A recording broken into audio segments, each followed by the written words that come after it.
Talo fatu le pa ia fo I man malu tatu tunu fa fonga mai de il nei por kalam il swa fo Yesu Kristo tatu di faul e aftai fo ile avno o mai ele Samoa mai mole forfolino le upole tu ya malo so fo na prestatu tal tama Era Yesu Kristo tano lo fantasi mai mas fo ilo ngang pa ia ma te ingo ne po kalam ya me se lo feta lai o tamat aftai bon ne fiafi swa fo Yesu Kristo amen amen ya o fa o pele po kalam pe na amata tu va yasole tene ya fa ingo fo ile nei fe aule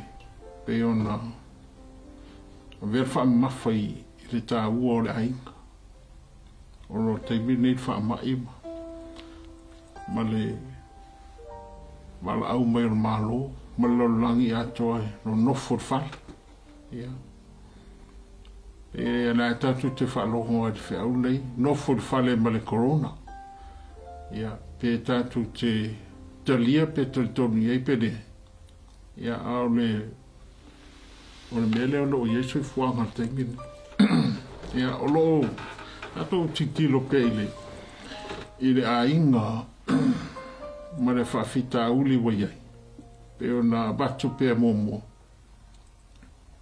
ono fa mai ne fa fuse ia fa ta wai lon ai no for fale tangata ya au ma vai a wi ile nella langi o tatu iai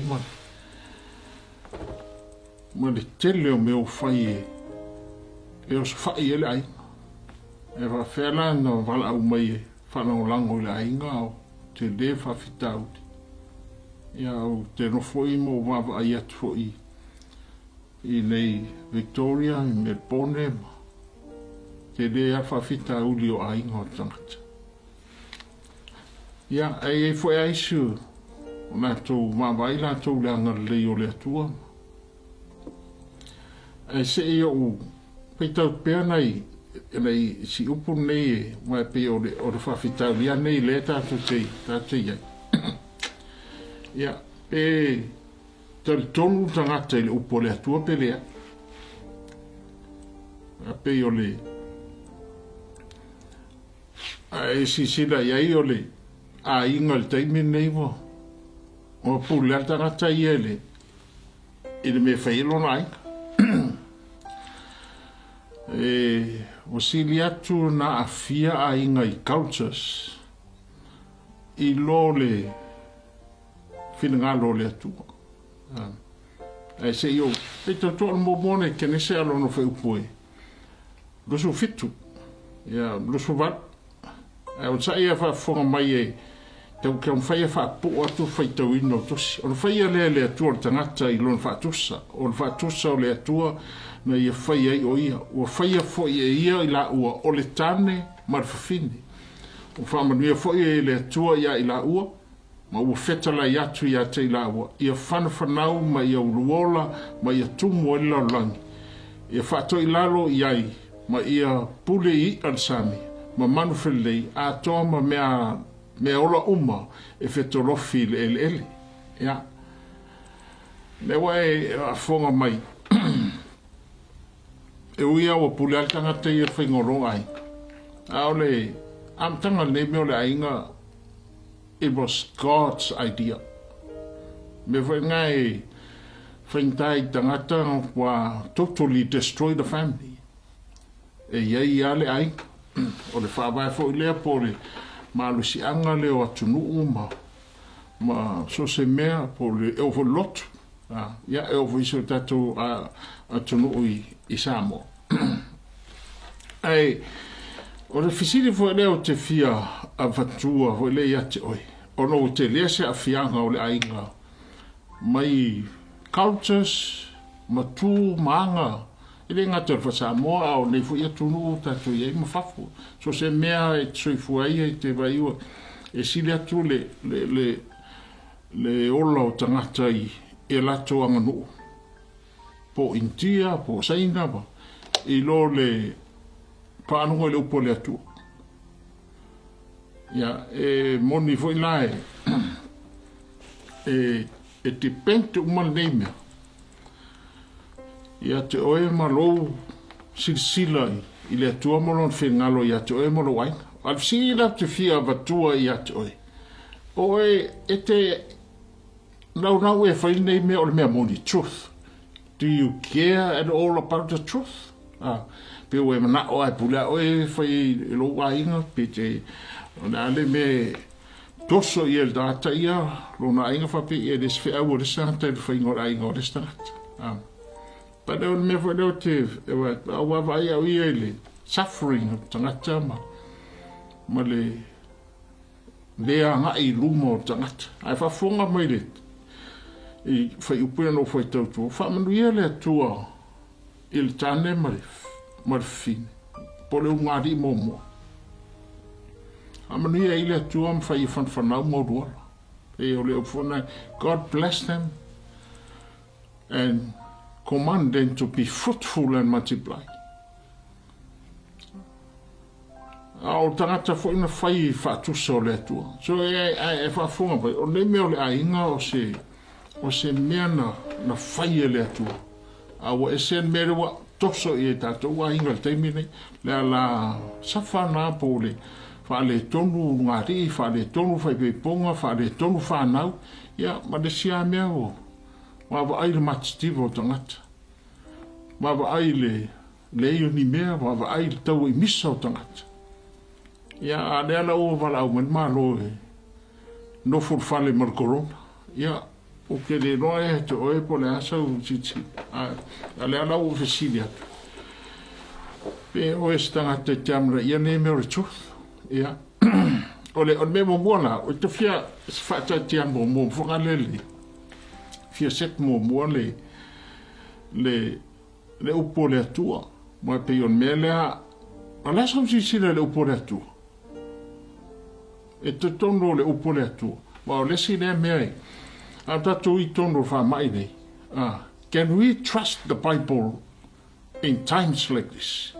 Can we? E manatu I stangata o. Ia ona mea ta whaarongo I fulu natusi. Ona, what's so important about that book? Mese fo ila o sau lunga le ta mai o tangata. Manatu I tangata ta mai ma saintisi o. Wa tanu le e fa saintisi tu spai o e le work me tu spai. Ia ai o vai tau au ia le fionga le tua. Lua Timoteum ta pe tolu e po sfumale ono. A fionga le tua mai le nganga o le tua ia. Ia la le fai tau au te lo masana e fa fo fa porto ai ha ia mai ina ia fa sa uni tangata mo ngaluenga leu. Ia fa sa uni fo tangata mo lana mo le fai ngolo na inga mo lo ia soifu. A lena o watu e pe on memo moale wa ai le tonu no fai le tua la inga po ai le tonu fo le upo le tua fai lo ai ia fai tale na watu sime ai le te fatu if you look at the destruction of the families, the marriage, court cases, it's sad. Poi te ne ale le fa fita au tu spaia tau au iele kau tio ni tusi ono surono tusi I tono tu spaia tusi e tangata fast food don't survive au Jews that Israel tasi tentan ai makamaka na ile tusi o le kusi winga esa ngai tono ile lalangi ne e kusa mare afeli ma se rau ile luafta usanga kusi tusi e le ilo e si tustana tustana vai ile va mau fonga le o tangata nga tusil tusi o iso tupu o iso perfecta o iso o le so o iso fai o istangata tangata tamaya o istangata tangata ele ya o Alamai sila ko the fascinating thing about this book is the uniformity of its message. The message. O le fe au mai le fe ngai tuai tau fe ngai fo.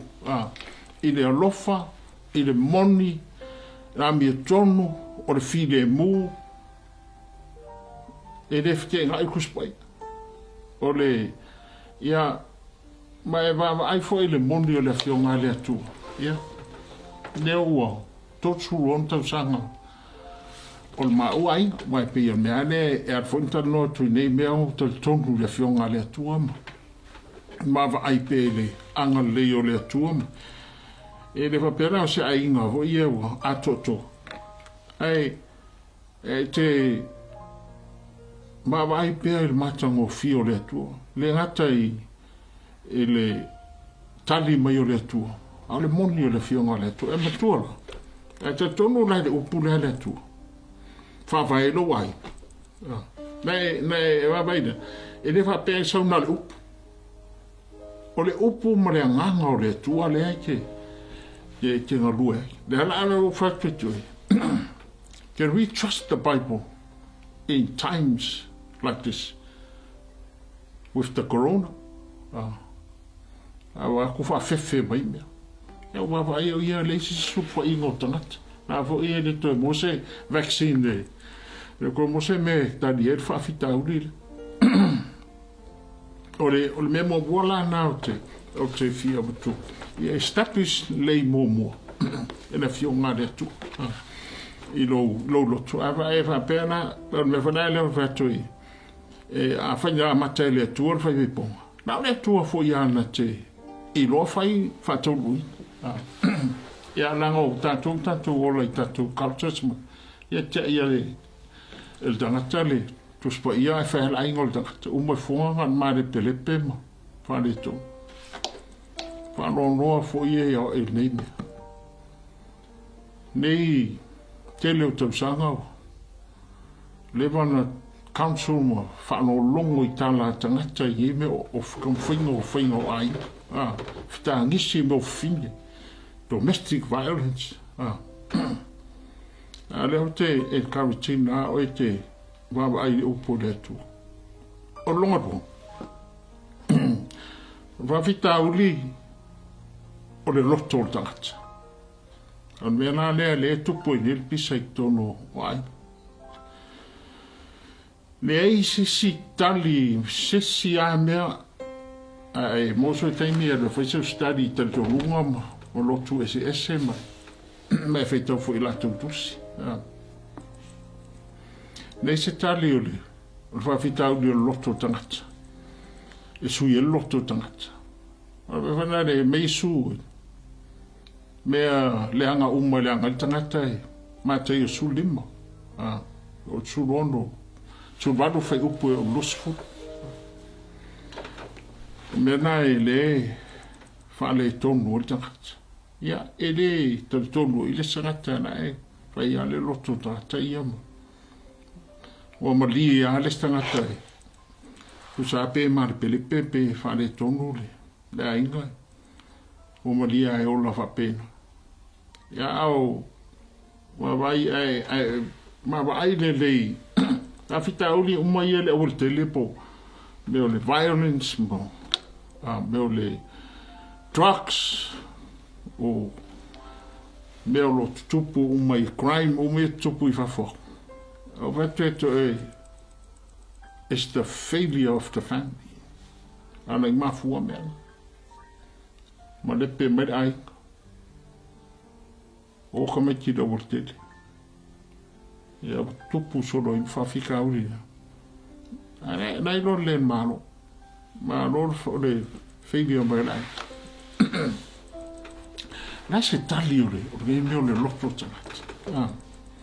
Ma kua whainga mai whaita I o mai e isu, nā mea whatanga I e pauronga, o I e mosenga whaitusi a lei, me whole divorce. Nā mea whatanga, e wakisu, e le I, mai le amtanga e le whatanga e nā mea o le divorce. I le atua ia, o le whaipeponga, tua I le oti. Ia whai mei nao Iesu, nā o whatanga e, e mose. O le maa au tau lotu. Sia, le alavu toi fo'i. O lota, mawa ai pere whaamao ni, whaamao ningo o upu nei o le fionga le atua.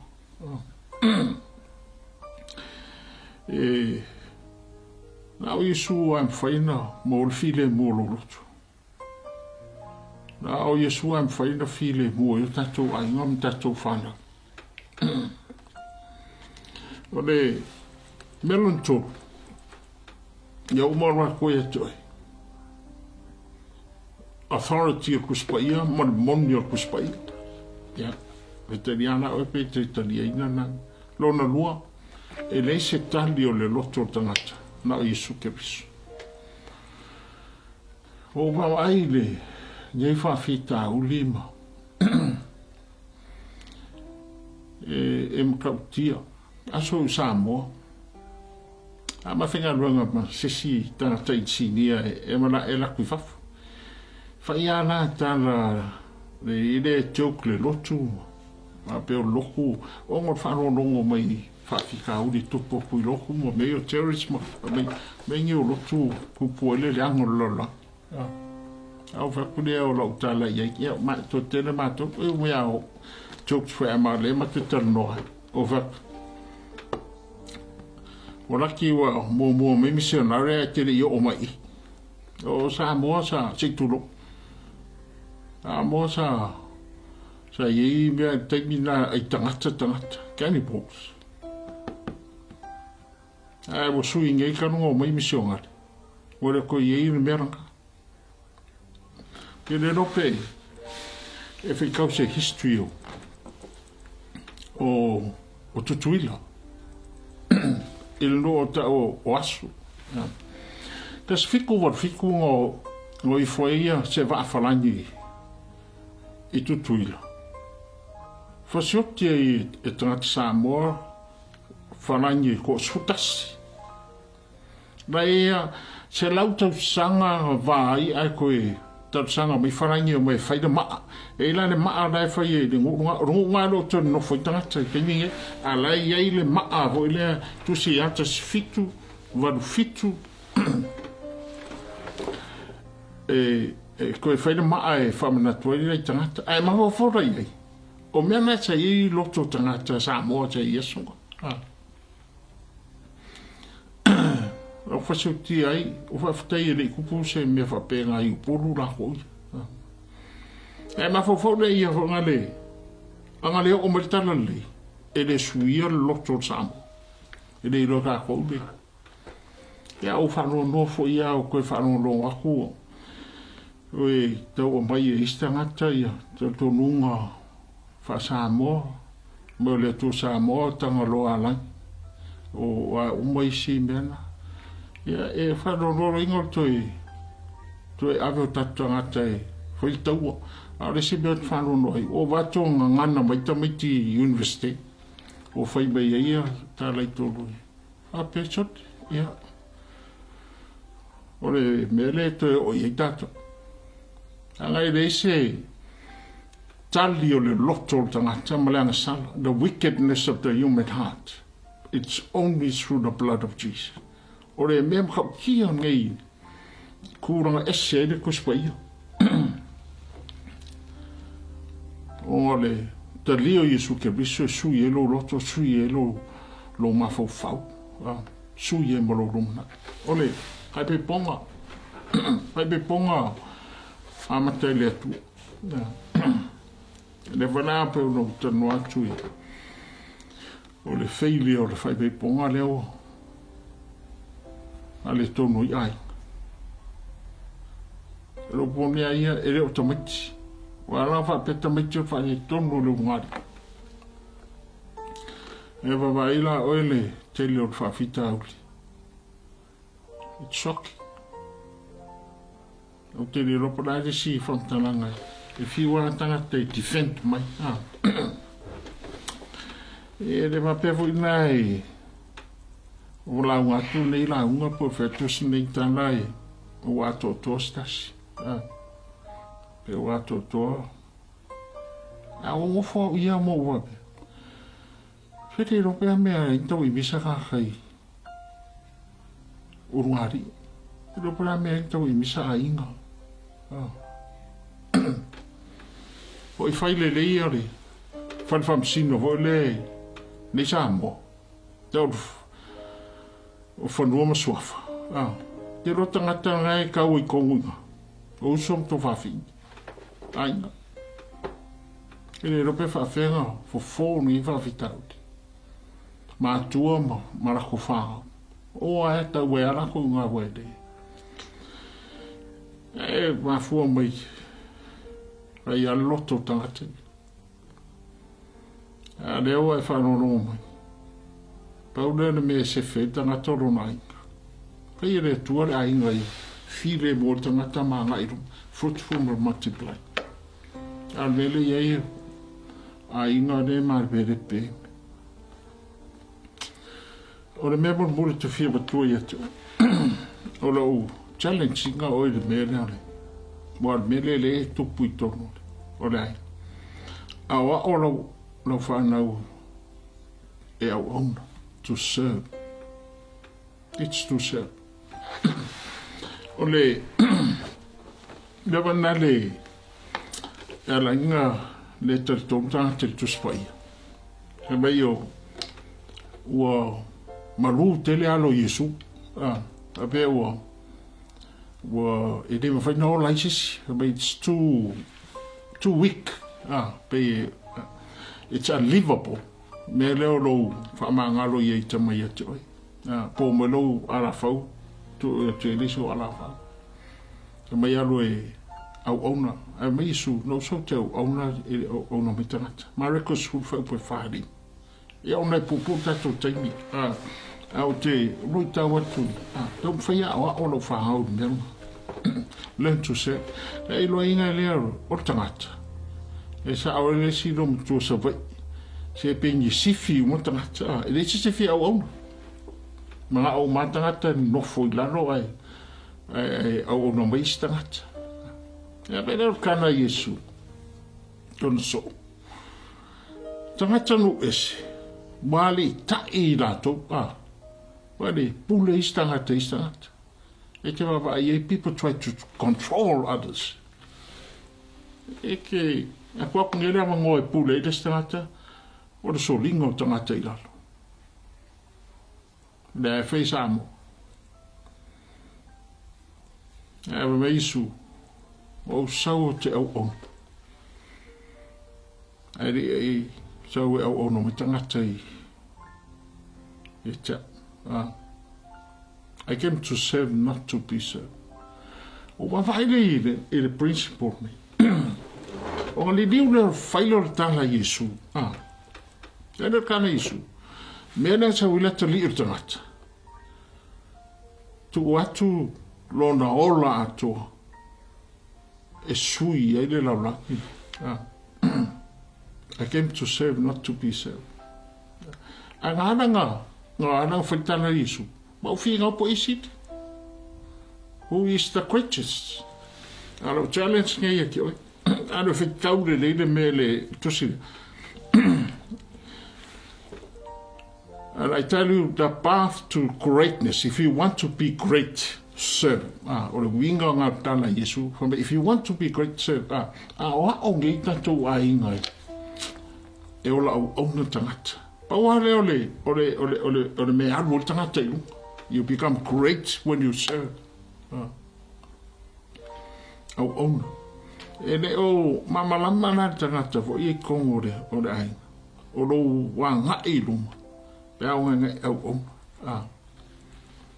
E whanganu. Whanganu tangata. Vai kā kei.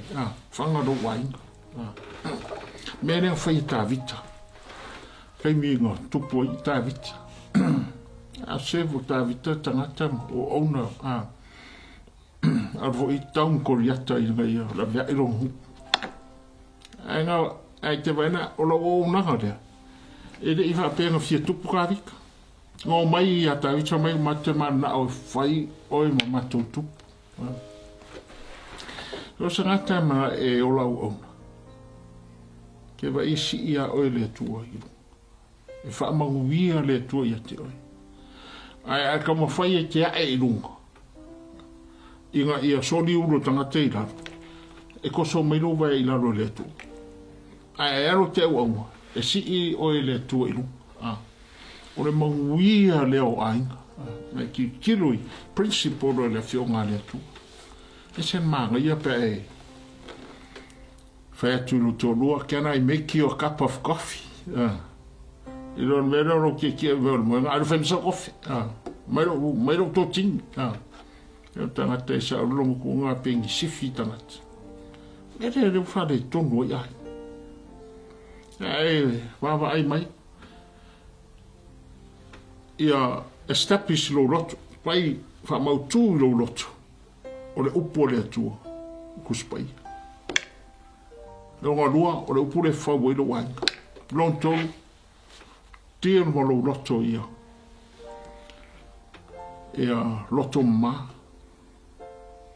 Mai lo fai pipo. Ni se me ka wo i misai fu. O fa ku no fa no. Ai tot furu on tau sanga. Ko te riva ai ia e se si tono tato inga pe misa pe. Pa lo vale ku si. So le lo fai to wa inga se me la ko ko wo i misai fu lo ko. Ja, o le si rembe. Ai mau pe aola au na tangata. Yor vai a kua ki ngā inga le se furuipo. Fai di kuko. Fai me. Ai mak makarti via di ska. A pe ngā inga. If people learn to serve. Le usa ungi Yesu. O fate ita i Yesu le. Example moka. Ia. O le o wako ngai menga ye. E ati na e lo a inga i tingi leo ka kou. Pausanga e male corona. File mu o tangata.